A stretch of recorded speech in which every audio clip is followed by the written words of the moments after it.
Hola, qué gusto verlos por acá. Miren el libro que vamos a empezar a leer.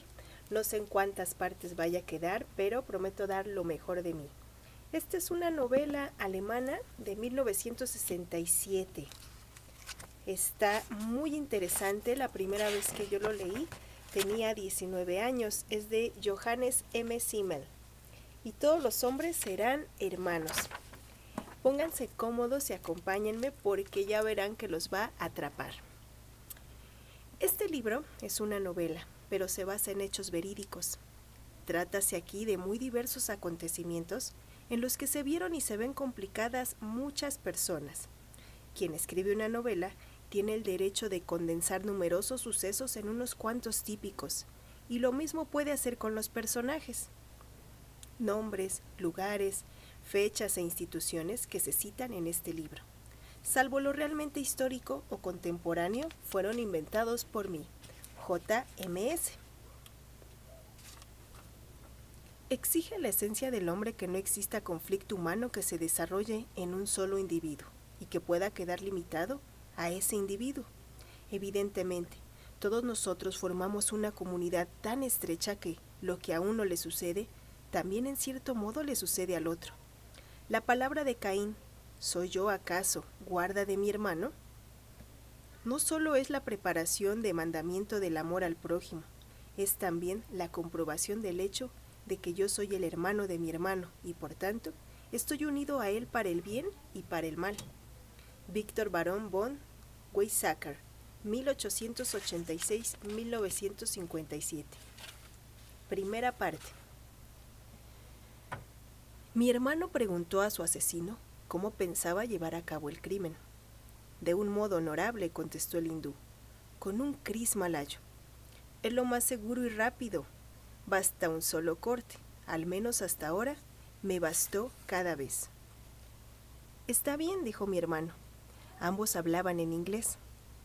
Desde luego, siempre se trató de personas acostadas o dormidas. Me lo figuro, repuso Werner. Esa es mi condición, continuó su asesino. Un sueño profundo, tan profundo como sea posible. Los borrachos facilitan mi labor y también se ayudan a sí mismos. Prepararé whisky, prometió mi hermano. Sí, el whisky va bien. El asesino parecía mucho mayor de lo que en realidad era. Tenía las mejillas hundidas y el rostro consumido. La mirada de sus ojos negros era estática, los dientes tenían casi el mismo color, y cuando el hindú escupía, su saliva era roja. Escupía con frecuencia, ya que masticaba bétel, y el bétel, o bullo, ennegrece los dientes y hace roja la saliva. El quebrantamiento físico y la permanente felicidad del asesino se debían en parte a esa manía de masticar bétel, pero ante todo al prolongado y sin duda enorme consumo del hachís. Cierto traficante en estupefacientes de los barrios antiguos del Cairo había puesto en contacto a mi hermano con ese tipo. Esto sucedía ayer, y ambos no habían tardado en ponerse de acuerdo. Hoy volvían a encontrarse junto al viejo Nilómetro en el extremo sur de la isla de Roda. Eran las 11 de la noche del miércoles 14 de diciembre de 1966. Hacía un calor extraordinario para tal época del año y para una región que suele presentar notables cambios de temperatura entre el día y la noche. Ambos hombres llevaban tan solo abrigos ligeros. En tono alegre y distraído, siempre hablaba así, dijo el hindú. Desde luego, lo ideal sería que tomara usted whisky y además algún somnífero. Los hay muy eficaces. Werner preguntó, ¿y de dónde los saco? Tenía él 48 años, o sea, 5 más que yo, pero a pesar de la diferencia de edad, nuestro parecido era realmente singular. Ambos éramos altos y bastante robustos. Teníamos el pelo y los ojos castaños, la frente despejada y la nariz estrecha, labios llenos y una enérgica mandíbula. Tome usted esta cajita, dijo el asesino de mi hermano. Contiene varios sobrecitos llenos de polvo. Se deshacen enseguida y ni siquiera tienen mal sabor. Al cabo de 10 minutos yo observaré el efecto. ¿Y qué efecto? Eso es lo que quiero. En la caja hay 10 sobres. Ponga el contenido de 3 de ellos en una botella de whisky, porque hay que ir sobre seguro, ¿no es eso? Sí, asintió mi hermano muy serio.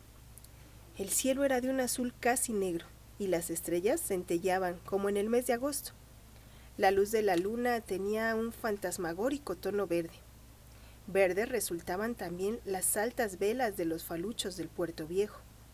A la izquierda del extremo de la isla, verdes la Esfinge y las pirámides de Gizeh. A la derecha, allí en el desierto. El antiguo Nilómetro, ante el cual se hallaban mi hermano y su asesino, estaba rodeado de un gran jardín en el que esparcían su perfume las rosas, los claveles y las adelfas. Durante el día, el lugar era visitado por numerosos turistas. De noche solía quedar abandonado. Pequeños focos instalados bajo los arbustos lo envolvían en una romántica luz dorada que, sobre todo, atraía desde lejos. Hoy, no obstante, el suelo estaba cubierto por un velo de neblina, de modo que la luna verde resaltaba aún más. El color de la luz correspondía aproximadamente al que se forma al echar agua en un vaso de Pernod. El jardín, cuyos senderos cubiertos de grava, estaba festoneado de latainas y acacias.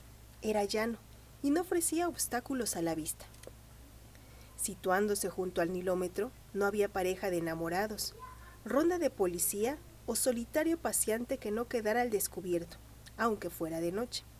De ellos se ocupaban los numerosos pequeños reflectores, y hoy, además, la luna.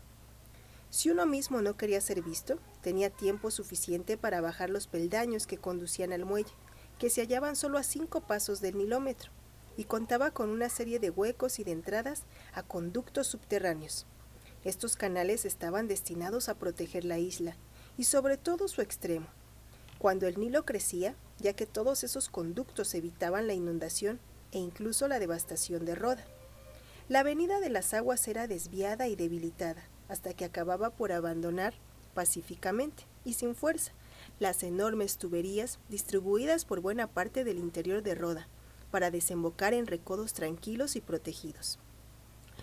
Cuando el Nilo no bajaba crecido, abundaban allí las posibilidades de esconderse o de huir.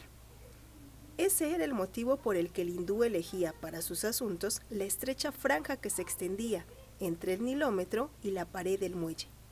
Buen lugar para hablar de asesinatos, me dije. Yo me hallaba en una hornacina, 5 metros más abajo que mi hermano y su asesino. Era una noche increíblemente templada, y yo no llevaba más que una ligera gabardina. Desde luego, lo primero que había hecho el hindú al llegar había sido cerciorarse de que nadie estaba allí escondido, cosa en que le ayudaba a mi hermano. El asesino poseía una potente linterna. Yo llevaba media hora en aquel lugar, antes de que ellos aparecieran, y tampoco me oyeron cuando furtivamente salí de la hornacina y, penetrando en la red de canales, logré introducirme en una cámara de presión. Llevaba sandalias con suela de goma. Ellos, ya tranquilos, volvieron a salir al exterior, y yo pude regresar a mi hornacina. Las pequeñas olas chocaban quedamente contra la pared de hormigón. No soplaba ni la más leve brisa. Entendía sin esfuerzo alguno todo cuanto hablaban arriba. Oí cómo mi hermano preguntaba precipitadamente a su asesino: «Así pues, ¿cuándo?». El hindú reía con frecuencia. También eso estaba en relación con el hachís y el vicio de masticar bétel. «Tiene usted mucha prisa», dijo. Sí, yo ya sabía que mi hermano tenía prisa, pero yo aún tenía más prisa que él, y él lo ignoraba.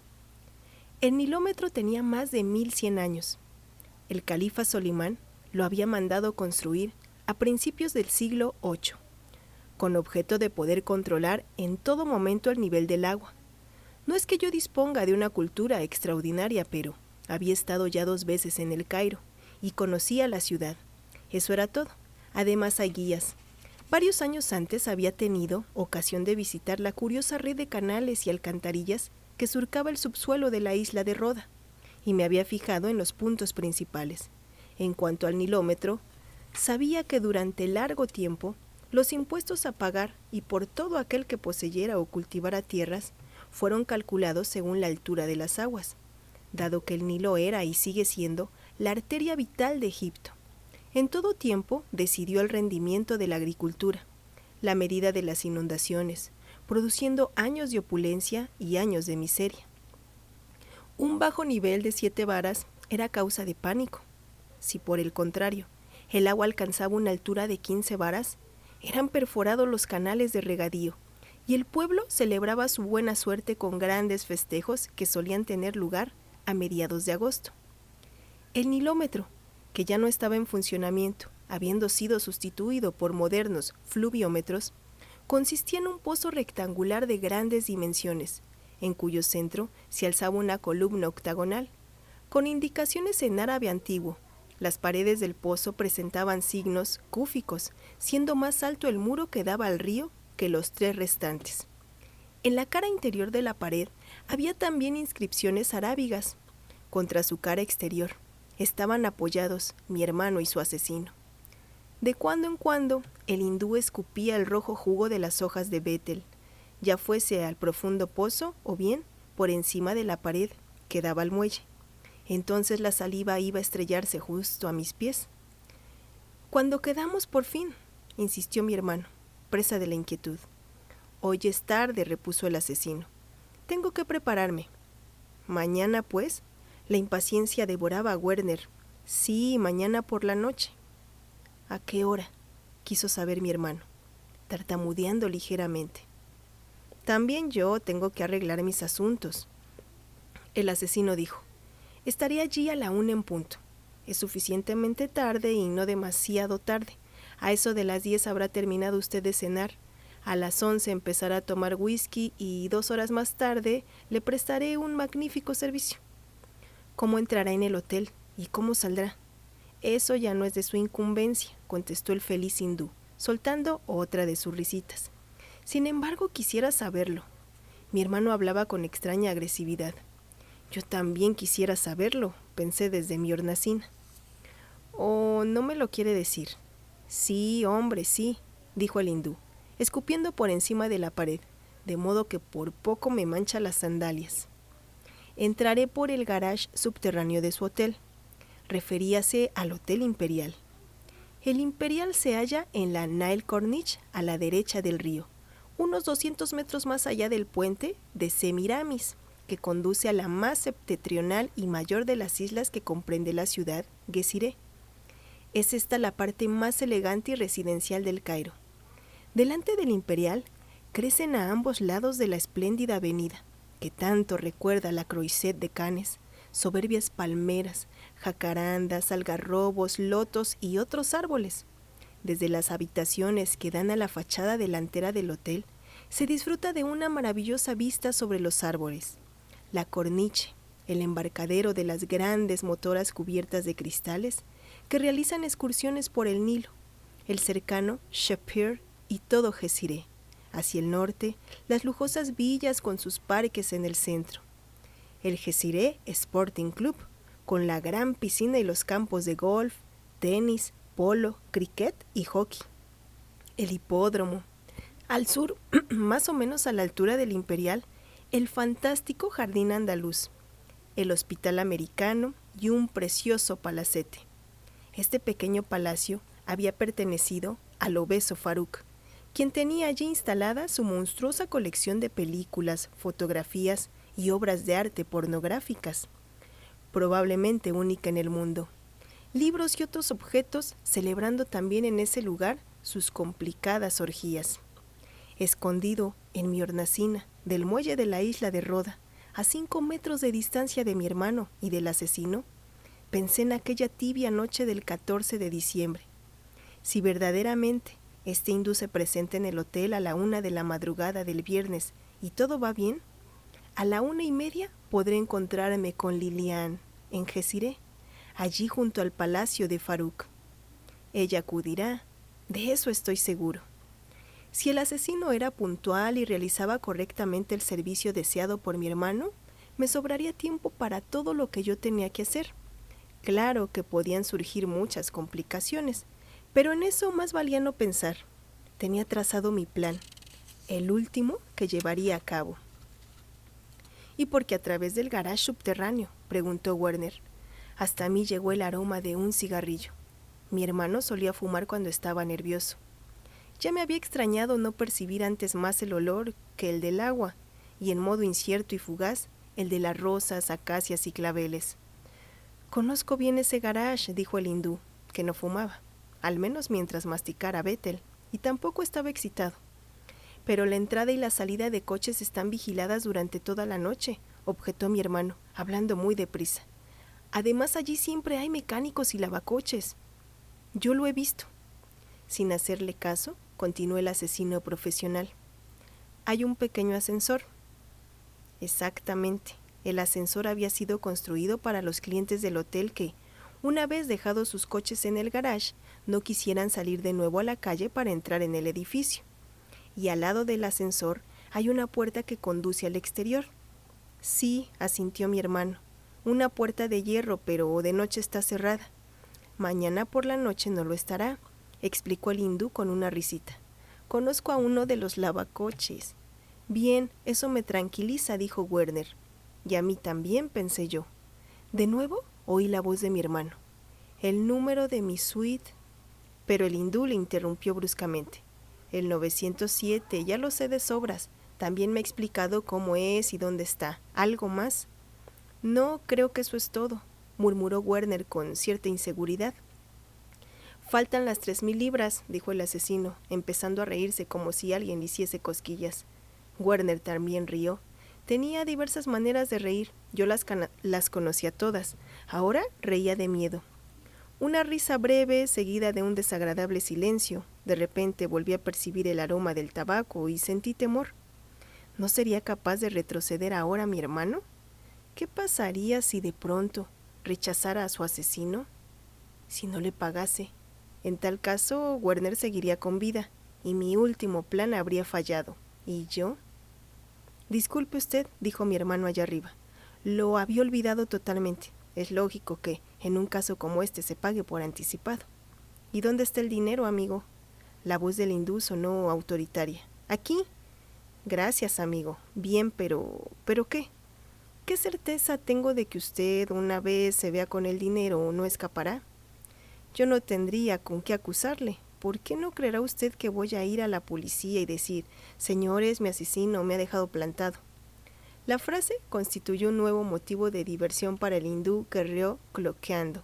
Algo ardiente voló por encima de mí hasta caer en el agua. Era el cigarrillo de mi hermano. Inmediatamente encendió otro. Iré, dijo el asesino. Le doy mi palabra. No puedo ofrecerle más que eso. Ya le anuncié ayer que siempre exijo por adelantado el pago de mis honorarios. Nunca puede saberse lo que sucederá una vez cumplido el trabajo. Usted estuvo de acuerdo. Y lo sigo estando, balbució mi hermano. Negocios como este han de basarse en la confianza. Ponga usted aquí la maleta, ábrala. ¿Son 3,000 libras? Sí. ¿En billetes como yo pedí? Sí. El hindú había exigido el dinero en billetes de 1 libra egipcia. Los billetes debían ser usados, y ni siquiera 2 de ellos podrían tener números correlativos. Mi hermano y sus amigos habían tenido buen trabajo para reunir en tanto corto espacio de tiempo 3,000 billetes que correspondieran a los deseos del individuo, y no lo hubieran logrado sin la ayuda de un banquero. En diciembre de 1966, 1 libra egipcia equivalía, según el cambio oficial, a 9,26 marcos, de modo que mi hermano pagaba a su asesino unos 28,000 marcos. He ordenado los billetes por serie, comentó Werner. Ya lo veo. Prescindiré de repasar aquí los billetes uno a uno. ¿Aquí? ¿Cómo había de poder hacerlo? Tardaría quizás 1 hora y media, pero no sería imposible. Los contaré más tarde. Si ha metido usted alguno falso, todos son de buena ley, todos, exclamó mi hermano presuroso. Eso espero, me dije yo, eso espero. Porque en caso de salir algún billete falso, no cuente usted conmigo. Le digo que son buenos, me fijé bien, chilló Werner en voz excesivamente alta. Mira que, como hay alguno falso, perro, pensé. El hindú dijo entonces, márchese ahora, yo esperaré aún 10 minutos. Adiós, susurró Werner. Noté que había perdido la serenidad. Estaba excitadísimo, yo también. Míreme bien, es la última vez que me ve, dijo todavía el hindú, con insolente risita. Pero mi hermano no le contestó. Oí cómo se alejaba por el sendero cubierto de grava. Exactamente 10 minutos más tarde partí el hindú. En su mano iba el maletín con las 3,000 libras egipcias. Transcurridos otros 10 minutos, abandoné yo mi escondrijo. La niebla que cubriera el césped y los parterres de flores se había ido levantando, y también sobre el río comenzaba a elevarse. Tuve la sensación de caminar hundido hasta las rodillas en un mar de algodón verdoso y fluorescente. No encontré a nadie. Tanto la isla como el puente del Malik Esalik estaba desierto. Solo tuve que caminar unos 2 kilómetros para llegar a tierra firme, pero me pareció que eran 20. De pronto me sentí terriblemente mal al pensar que, si todo iba bien, mi hermano no estaría muerto al cabo de 25 horas. No debes pensar en que todavía puede ocurrir algo que impida la muerte de Werner, me dije mientras avanzaba, jadeante a través de la niebla. Es de esperar que todo saldrá bien, perfectamente bien, y que mañana por la noche tu hermano estará muerto. Me atuve firmemente a esta idea, y al cabo de un rato ya no me sentí mal. Ya no me consideré un miserable, sino un hombre poderoso, estupendo, decidido.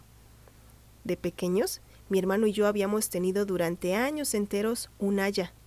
Nuestros padres estaban divorciados, y por ser culpable el padre, vivíamos con mamá. Pero ella, redactadora de un diario matutino, profesión que por aquel entonces era aún muy poco frecuente, regresaba siempre muy tarde a casa. Mi hermano mayor, y más robusto que yo, hubiera podido pasar perfectamente sin la niñera.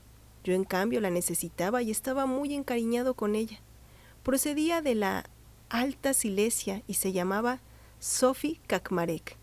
Cuando a medianoche yo me despertaba chillando a causa de una pesadilla, o si lloraba de miedo durante el día, lo que sucedía con frecuencia, la buena mujer acudía corriendo a consolarme.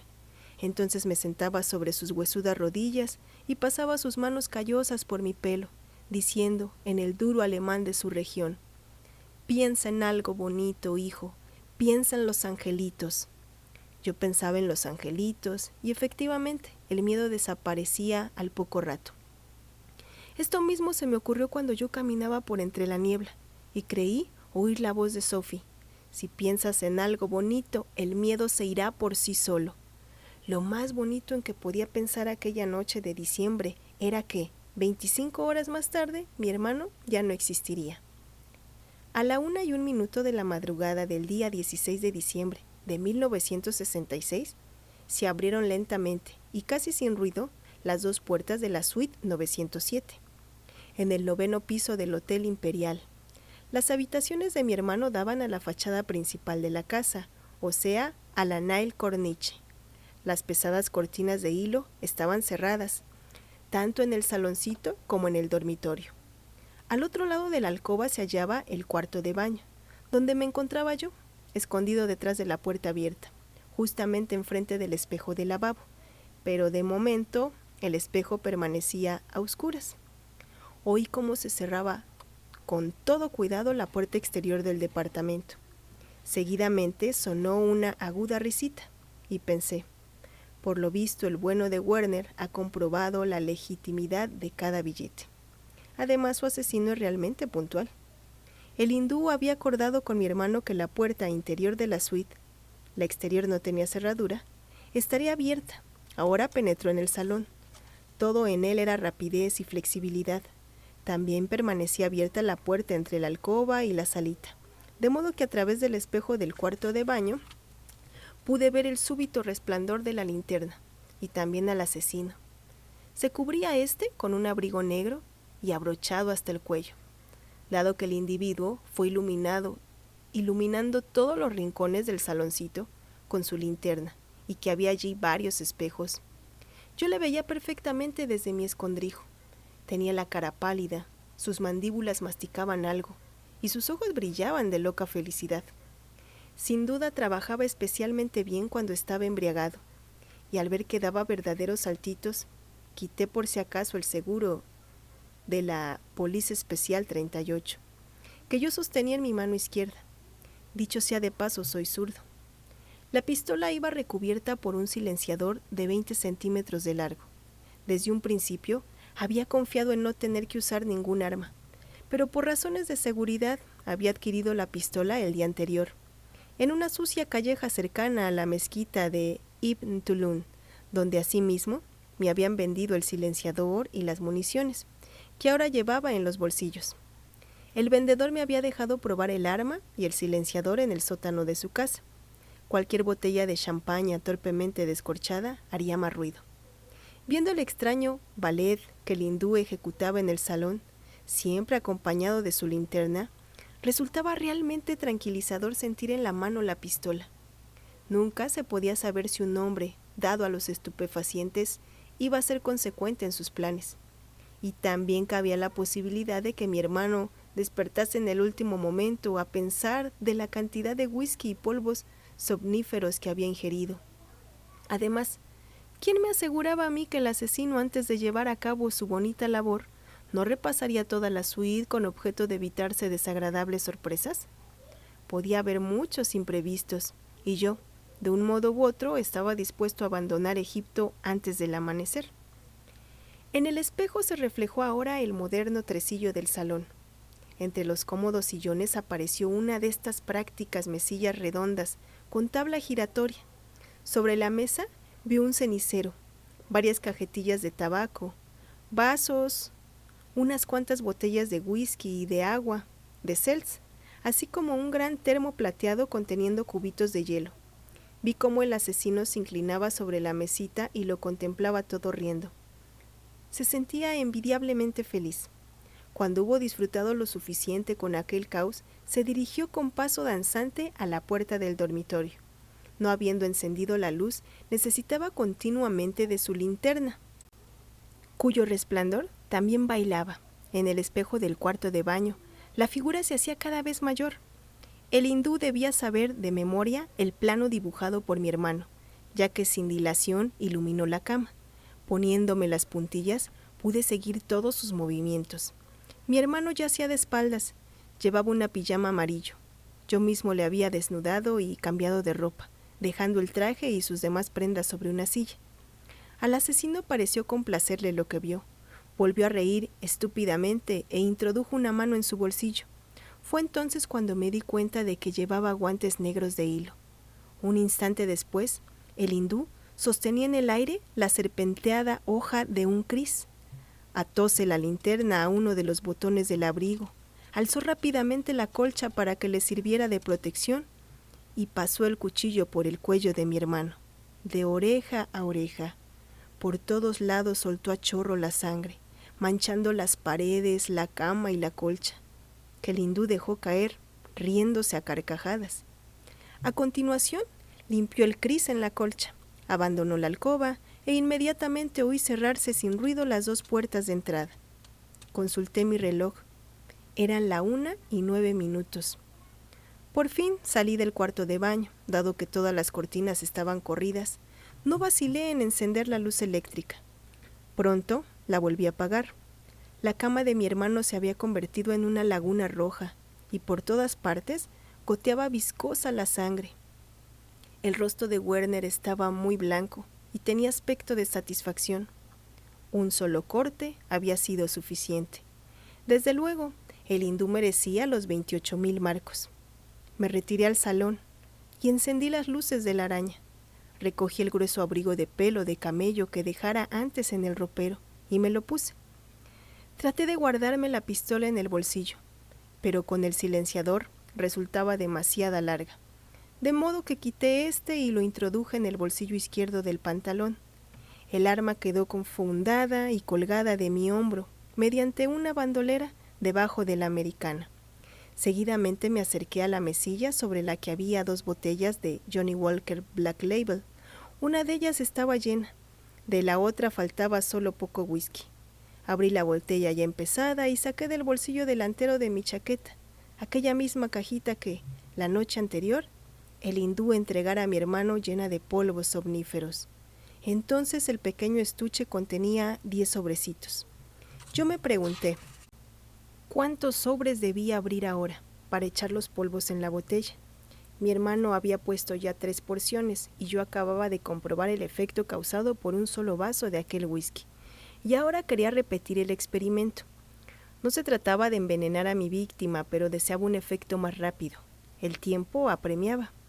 Mi avión, un Boeing 720B de la compañía Lufthansa, procedente de Tokio, aterrizaría a las 3:45 en el Aeropuerto Internacional del Cairo, situado junto a Nueva Heliópolis. No partía hasta las 4:40, pero desde el Cairo hasta Nueva Heliópolis hay 25 kilómetros y antes tenía yo que hacer muchas cosas. No podía dejarme perder ese avión. Lo había elegido en las oficinas de Lufthansa, de la calle Talar Harf 9, haciéndome reservar una plaza después de saber exactamente a qué hora aparecería el asesino. Desde Roma hasta Zúrich tenía reservado el billete para otro aparato de la misma compañía, que salía de la capital italiana a las 6:30 de la mañana. Yo poseía mucho dinero en un banco suizo, pero para transferir ese dinero a Buenos Aires era imprescindible que yo mismo acudiera al banco que administraba mi capital, ya que la mayor parte de esos bienes habían sido colocados a plazo largo, y para retirarlos era necesario que yo firmara personalmente diversos documentos. Un aparato de Swiss Air partía del aeropuerto de Kloten a las 12:15 hora local, con rumbo a Buenos Aires. Era muy raro que estos aviones de ruta intercontinental estuviesen completos. No podía evitarlo. Era un riesgo que me tocaba correr. No tenía modo de reservar plaza hasta llegar a Zúrich. Contaba yo con visados para Egipto y Argentina, así como con 2 certificados internacionales de vacunación, si me habían vacunado contra todas las enfermedades imaginables. Y en cuanto a los delitos políticos que con respecto a mí quedaban por resolver, ni Argentina ni Egipto aceptaban la extradición. Solo este Boeing 720B de Lufthansa partía suficientemente temprano del Cairo. El siguiente avión, un Caravelle de Air France, salía a las 11:30. Demasiado tarde para mí. Tenía yo que contar con que el asesino de Werner se descubría por la mañana, no más tarde de las 9:30. Mi hermano solía hacerse llamar a las 9. Si no respondía a la llamada, acudirían a ver si le había ocurrido algo. Ya estaba yo abriendo un nuevo sobrecito de polvos cuando recordé que ni siquiera sabía de qué producto se trataba y que no tenía garantía alguna de que volviese a despertar. Quien se bebiera toda la botella de whisky, aunque solo contuviera 3 porciones de somníferos, si no recobraba el conocimiento por no tener a su lado quien le auxiliara, no, eso no, de ninguna manera. No podía yo correr ese riesgo. Tenía que narcotizar rápida y profundamente a una persona. No me cabía otro remedio. Sin embargo, no debía causarle la muerte. Y era peligroso usar whisky con esos polvos desconocidos. Nada de polvos, pues, reflexioné unos momentos, y se me ocurrió otra posibilidad. Volví a dejar sobre la mesa la botella de que bebiera mi hermano.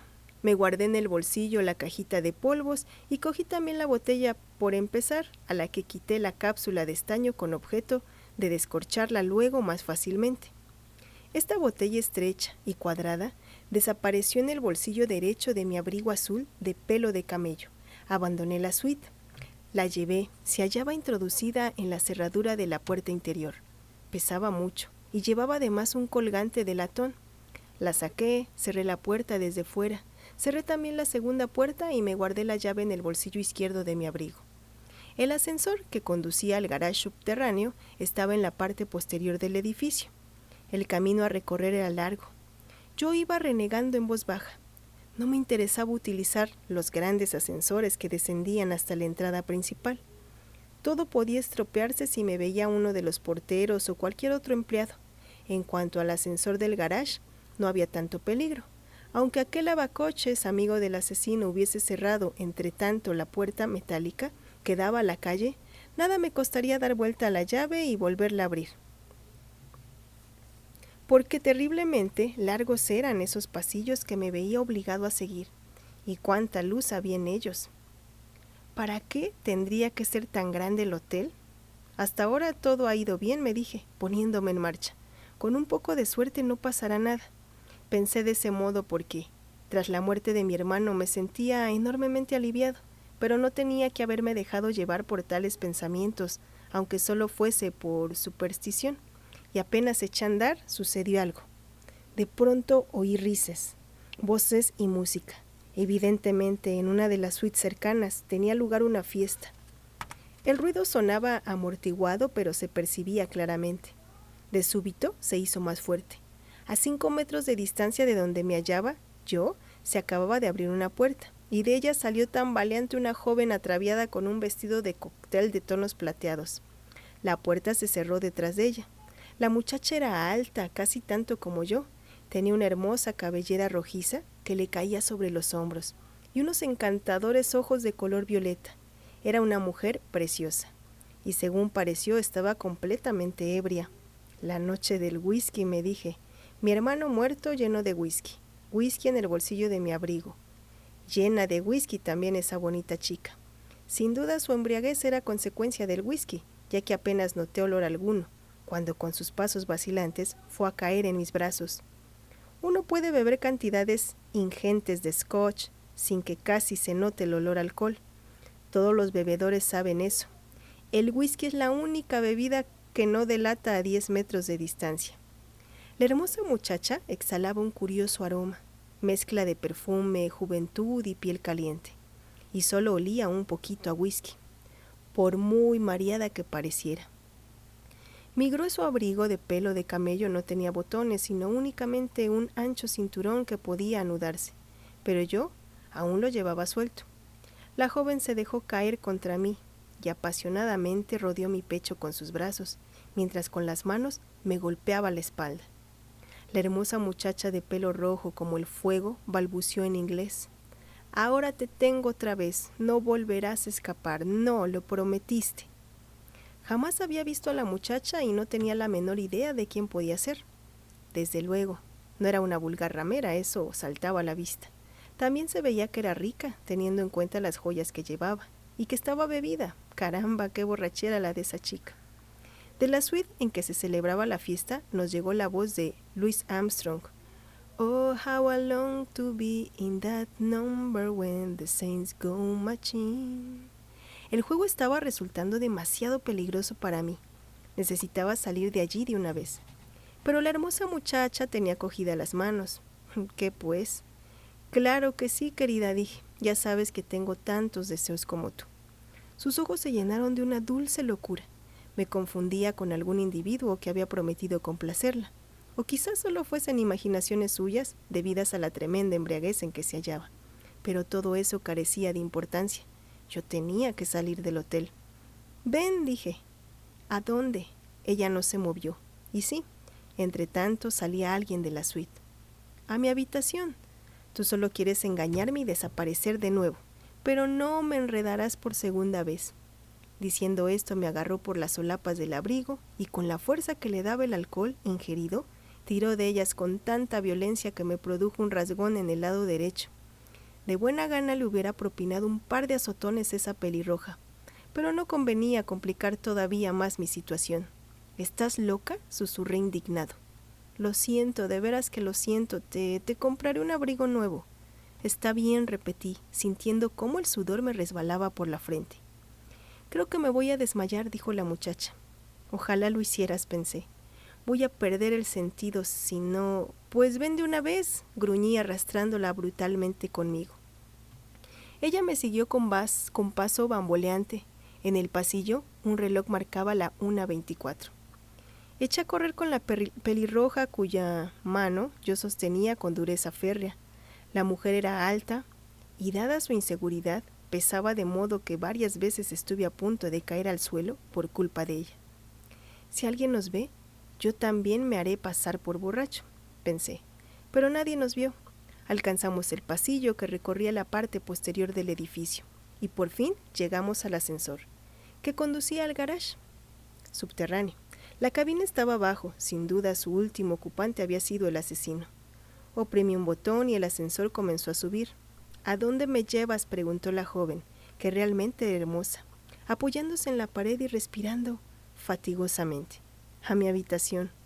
Apareció el ascensor, abrí la puerta, empujé hacia adentro a la pelirroja, la puerta volvió a cerrarse y marqué el botón del 4º piso. Ella se dio cuenta. «¿Vives en el 4º piso?» «Sí». El ascensor iba descendiendo. «Quiero, aquí mismo». «Enseguida, mujer». «Quiero verlo. Te he dicho que ahora mismo llegamos». «Pero...». El ascensor se detuvo en el 4º piso. Abrí la puerta, empujé hacia afuera a la muchacha, que se derrumbó sin decir palabra, Cerré la puerta con furia y oprimí el botón del garage. El ascensor continuó el descenso. Presté atención, pero no volví a oír la voz de la extraña y hermosa muchacha. ¡Qué suerte!, me dije. No podía haberse lastimado al caer. Era posible que durmiese allí mismo, sobre la alfombra, hasta que llegasen los limpiabotas, o también que antes le encontrara a alguien, pero nadie sacaría algo en claro de ella. ¡Qué borrachera la de esa locuela! Mi reloj de pulsera señalaba la 1:27 de la madrugada. El ascensor se paró, por si acaso antes de abrir la puerta. Así mi 38. No había nadie. Más abajo oí voces de hombre, martilleos y el ruido del agua al salir de la manguera. De un salto llegué a la puerta metálica. Tenía la llave puesta. La noche era fresca. Negras nubes se deslizaban rápidas y a poca altura por el cielo. Olía lluvia y corría un vientecillo poco agradable. Salí al Midán Al-Tahir, la plaza que se abre detrás del hotel. Me llevé 2 dedos a la boca y luego los levanté cara al este. Sabía muy bien dónde quedaba el este. La cara interior de ambos dedos se enfrió enseguida. Eso me tranquilizó porque significaba que mi avión, que procedía de oriente, tendría viento de popa y llegaría con puntualidad. Ojalá. La 1:31 de la madrugada. El Midán El-Tahrir es un verdadero monstruo de plaza. Desembocan en ella menos que 10 avenidas y entre sus edificios se cuentan varios misterios. La Universidad Americana, y en la parte norte de esa plaza de la Liberación está el famoso Museo Egipcio. En su parte central se eleva el monumento a la liberación del Tahrir. Siguiendo la pared del hotel, me encaminé a toda prisa hacia el museo. Me interesaba salir cuanto antes de aquella zona realmente azotada por los anuncios luminosos que arrojaban sus potentes haces de luz sobre los edificios y los cuidados jardines del Midán El-Tahrir. En gigantescos parterres crecían en abundancia las flores de todos colores, y los elegantes sicomoros, taráis y palmeras se doblaban ante las ráfagas de viento que ahora arreciaban haciendo susurrar sus hojas, abanicos y plumeros en la noche. Todavía circulaban personas y automóviles, si bien no en gran número. Sobre todo, correteaban por las calles los pequeños muchachos que, en manada, suelen vigilar día y noche todos los hoteles internacionales del Cairo. Todos ofrecen lo mismo y deben de hacer su negocio, ya que de no ser así no serían tan perseverantes. Se acercó a mí uno de esos golfillos. El menudo árabe no tendría más de 12 años, pero tenía el rostro de un cuarentón cínico y unos feos ojos escrutadores. Sonrió con descaro y me preguntó: en un terrible inglés, si quería que me condujese junto a su hermana. Contaba ella solo 10 años y era virgen. El arrapiezo me había visto salir del hotel. En la misma fachada posterior había un bar, delante del cual también acechaban unos chicuelos. Acechan por todas partes porque saben que, antes o después, acabarán por cazar a alguien. Di un empujón al pequeño, ya que trataba de impedirme avanzar, y le insulté con las pocas expresiones árabes que conocía. Más de poco sirvieron los empellones y los cogotazos, sin hablar, ya que las palabras, pues, el golfillo, continuaban fielmente a mi lado. Ahora, en un espantoso francés, me ofreció acompañarme al lugar en que aguardaban sus 2 hermanas. Eran gemelas, tenían 10 años y no habían pertenecido aún al hombre alguno. Quise darle un manotazo más fuerte, pero el muy astuto se escurrió y a los pocos momentos volvió a molestarme. Habíamos llegado a la altura del Museo Egipcio. Torcí hacia la izquierda y enfilé una estrecha calle que me llevó a la Nile Corniche, directamente ante el puente de Semiramis, que conduce a la isla de Geziré, donde yo tenía que ir. Esta parte de la avenida estaba especialmente iluminada. Varios focos, hábilmente distribuidos, hacían destacar la fachada del Hotel Imperial, y todas las farolas de la corniche estaban encendidas. Atravesé el arroyo y desde cierta distancia vi damas con abrigos y estolas de bisón, acompañadas de caballeros vestidos de smoking, que se disponían a entrar en el hotel. Los automóviles se detenían ante el edificio y volvían a partir. Y desde luego había grupos de muchachuelos merodeando por allí. Ni siquiera la policía emprendía algo contra ellos. Mi amiguito seguía a mi lado. Habíamos llegado ya al puente, también profusamente iluminado. De pronto, el pequeño árabe me preguntó, en alemán casi perfecto, si me interesaba su hermano de 11 años. Esquivó con gracia un puntapié, y al volver de nuevo al ataque dijo que, si yo lo prefería, también él se pondría a mi disposición. Por lo visto era con los alemanes con quienes hacían más negocio, pero a mí no debió de tomarme por germano. Basta ya. Viendo que ni mis insultos ni los empujones eran capaces de alejar a mi molesto acompañante, le agarré por una oreja hasta que soltó un chillido. Iba a decirle además un par de cosas cuando un gran coche americano, procedente de la isla, se detuvo a mi lado. Un hombre asomó la cabeza por la ventanilla. Sus ojos eran alegres y llevaba el pelo muy rubio, por cierto, cortado al típico estilo erizo, que tanto usan los americanos. ¿Tiene usted problemas con este pequeño hijo de perra, mister?, inquirió con voz simpática. Yo me hallaba justamente debajo de una farola, por lo que pude verle perfectamente y él a mí. Primero hablé en inglés y luego en alemán para que el chiquillo me entendiese, explicando que me veía molestado por él y que estaba dispuesto a llevarle a la comisaría más próxima. El joven americano que conducía el Chevrolet alargó el brazo y con expresiva sonrisa abrió la puerta trasera del coche. «Ok, mister, haga entrar ahí a ese pequeño bastardo. Con mucho gusto le ayudaré a entregarle a la policía». Eso bastó. El arrapiezo se soltó y tan prisa como pudo volvió a la corniche. «Thanks», le dije al americano. Nos miramos sonriendo. De pronto sus ojos se detuvieron en mi abrigo. «¿Qué le ha sucedido? Lleva la solapa rota». «¿Yo? Ah, sí». «¿Ha hecho eso el pequeño bandido?» Yo eché una mirada a mi abrigo. En efecto, la solapa que me arrancara la hermosa muchacha Beoda colgaba tristemente por un lado. Lo había olvidado por completo. «Sí, ese pequeño bandido», repuse enseguida en inglés. «Pero hombre, no puede ir usted por el mundo de esa manera». «Bah, a estas horas no tiene importancia». «¿Cómo que no? En un momento lo arreglamos». El americano había abierto ya la guantera del Chevrolet y estaba buscando algo en su interior. «Siempre llevo un montón de cosas ahí adentro. Aguarde un poco. Tal vez podamos arreglarlo con esto». Luego abrió la puerta del coche y descendió de él. «Oiga, de veras», intenté decir, pero comprendí que era inútil. «Verá, enseguida lo tenemos hecho», dijo el americano con un alambre de unos 5 centímetros de largo en la mano. Con desarmante sonrisa, introdujo el alambre por la cara interior de la tela reversible, y en efecto, con un par de cuidadosos y hábiles puntos, logró poner en su sitio la solapa. Muy pocos centímetros nos separaban al uno del otro. «Desde luego, los americanos son la gente más amable del mundo», me dije. «Al diablo con la gente amable. A ver si terminas de una vez». El americano, de mi misma estatura, dobló el alambre por ambos extremos para que no me pinchara. Me miró satisfecho y dijo algo que no comprendí, pero que debió ser muy cómico, pues él mismo se rió mucho. Yo me vi obligado a reír también. Le di nuevamente las gracias. «Don't mention it. ¿Puedo llevarle a algún sitio?» «No, gracias. Usted va en la dirección contraria». «Oh, eso no importa. Puedo dar la vuelta». Lo que faltaba. «Es usted muy amable, pero realmente prefiero andar. Muchas gracias otra vez». «That's all right», dijo. Volvió a introducirse en su Chevy y arrancó en dirección a la corniche. Allí torció hacia la derecha. Vi cómo el coche pasaba ante el portal del Hotel Imperial y luego desaparecía. Aceleré el paso.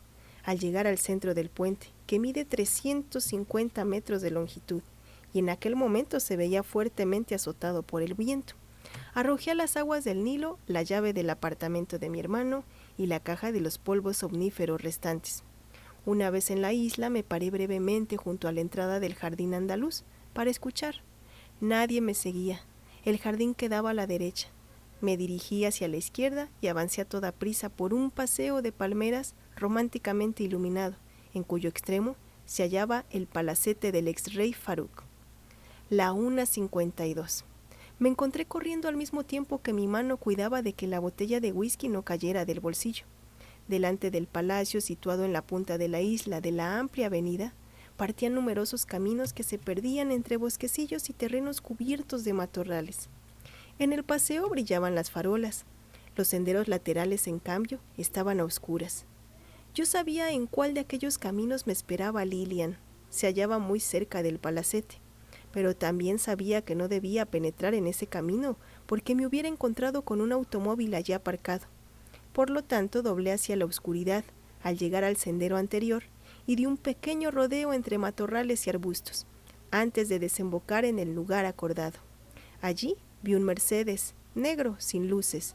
Extraje de su funda mi 38, envolví la culata en un pañuelo y apliqué al arma el silenciador.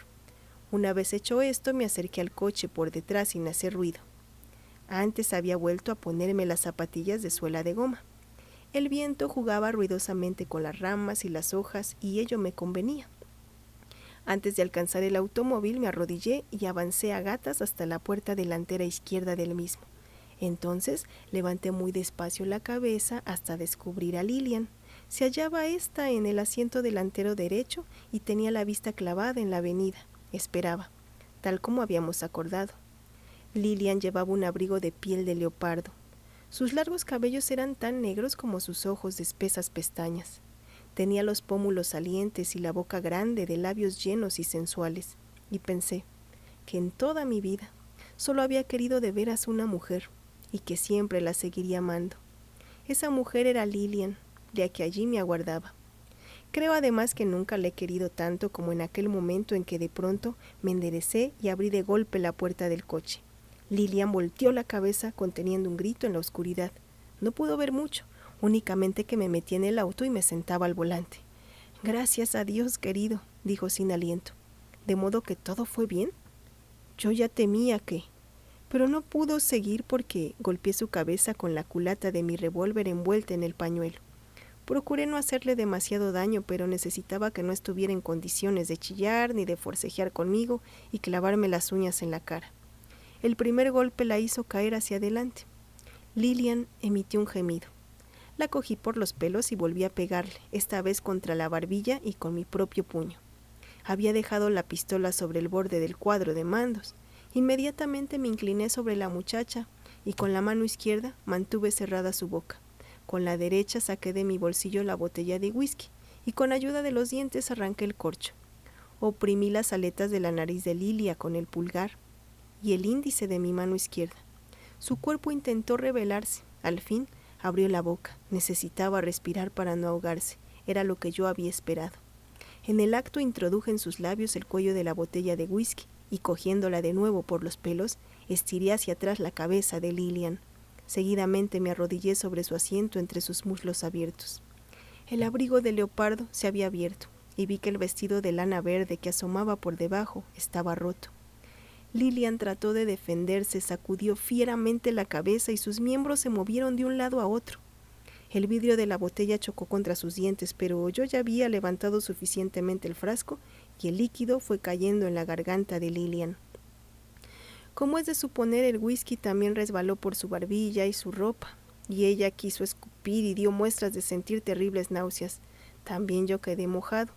Pero la cosa es que Lilian bebía al fin, bebía por miedo a ahogarse, bebía en sus terribles ansias de respirar.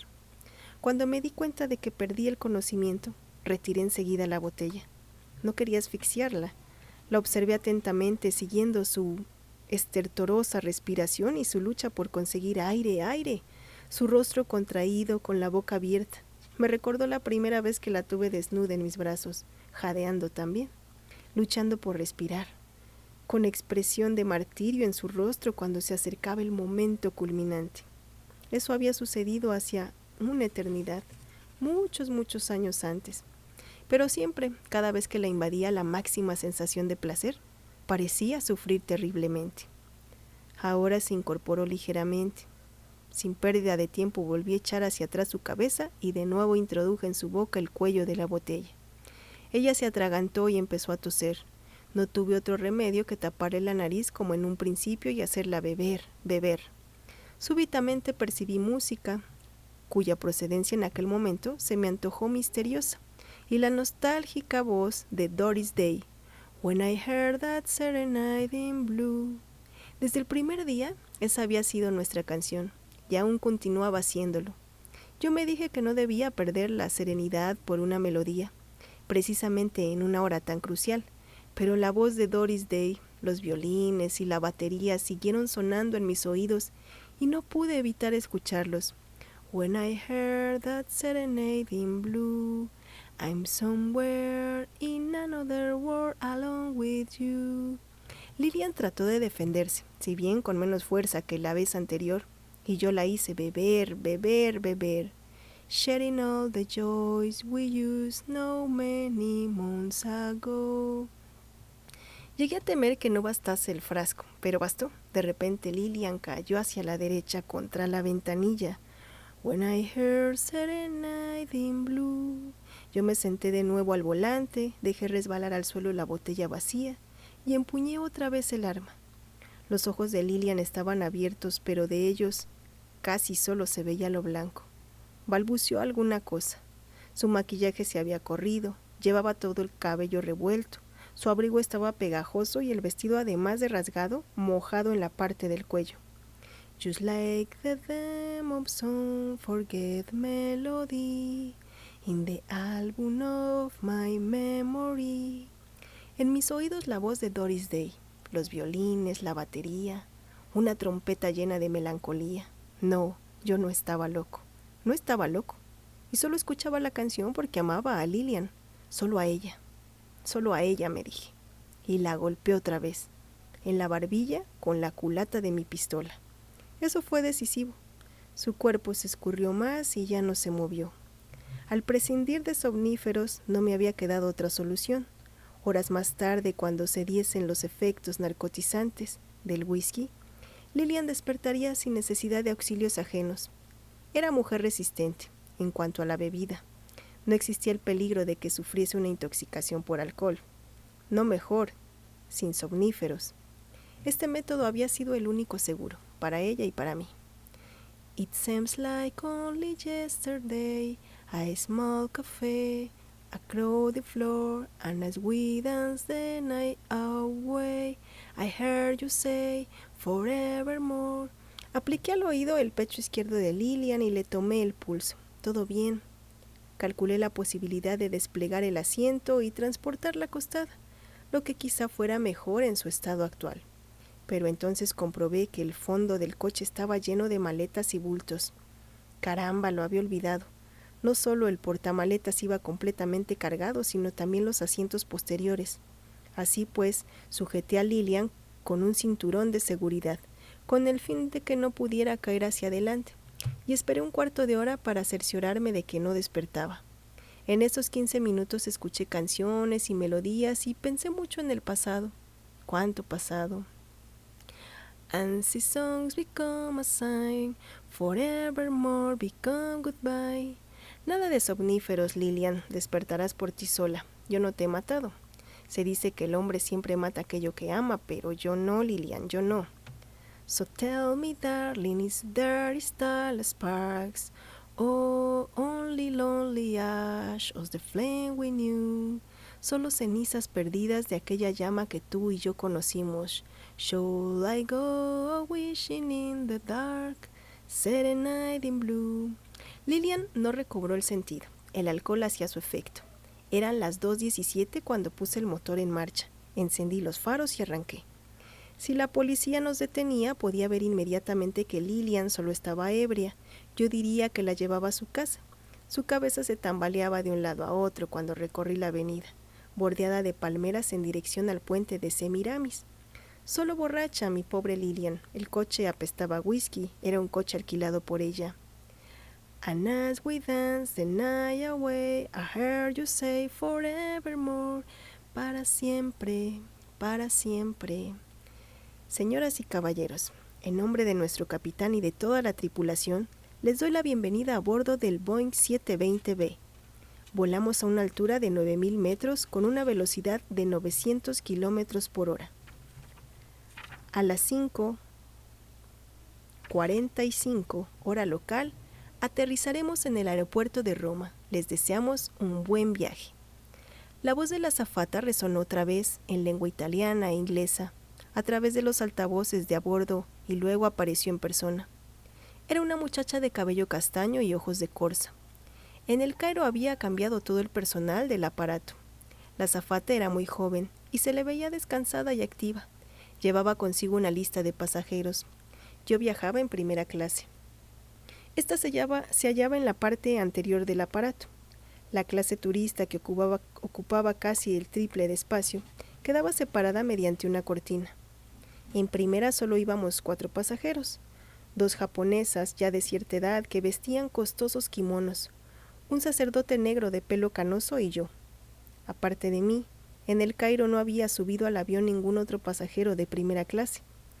La joven azafata se acercó a mí con la lista. Por lo visto tenía por costumbre saludar a todos los nuevos pasajeros. En la clase turista tendría más trabajo. Aquí delante viajábamos muy cómodos, sobraba sitio. Las damas japonesas parecían muy cansadas y el viejo sacerdote negro leía en su brevario. Habíamos perforado casi verticalmente las negras nubes y ahora volábamos por encima de ellas. La azafata se inclinó sonriente ante mí. El señor Peter Horneck, ¿no es verdad? Acertado. Oh, eso no es muy difícil. Usted es el único alemán que subió a bordo en el Cairo. ¿Por qué? Usted es alemán, ¿no? Sí, señorita. ¿En qué puedo servirle, señor Horneck? La azafata olía a jabón y perfume. ¿Desea tal vez una taza de café, té o leche? De momento no, gracias, quizá más tarde. ¿Quiere que le traiga algo para leer? Se lo agradezco, pero ya tengo un periódico, dije señalando el diario doblado sobre la cartera de viaje que había colocado a mi lado en un asiento vacío. La muchacha asintió sin dejar de sonreír y se dirigió a la clase turista, donde se reunió con una compañera y camarero. Yo cogí el periódico y lo desplegué, ya que precisamente esa edición del Stalger Allgemeine Zeitung del miércoles anterior era mi contraseña. Yo solo debía esperar a que se aproximara a mí el hombre de la agencia internacional de noticias americanas Press Service. Así lo había acordado 2 días antes con las gentes de la oficina cairota de dicho servicio. Desde luego por teléfono y desde una cabina pública, ya que hubiera sido sumamente peligroso encontrarse con algún miembro de la APS o visitarle en su despacho o incluso llamarle desde un hotel. En cambio, no resulta expuesto telefonear desde una cabina. En la central telefónica de las oficinas del APS en el Cairo había un pequeño aparato que hacía completamente ininteligible todas las conversaciones para cualquier tercero que procurase enterarse de lo que no estaba destinado a sus oídos. Yo había hablado con una señora que me había indicado que comprara el Stuttgarter Allgemeine Zeitung y lo conservase como señal. En el kiosco del Hotel Imperial podía adquirir cualquier publicación extranjera.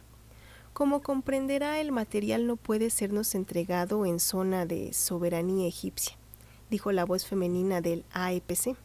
No, claro, solo podrá hacerse cuando usted haya salido de Egipto. ¿En el avión? Exactamente.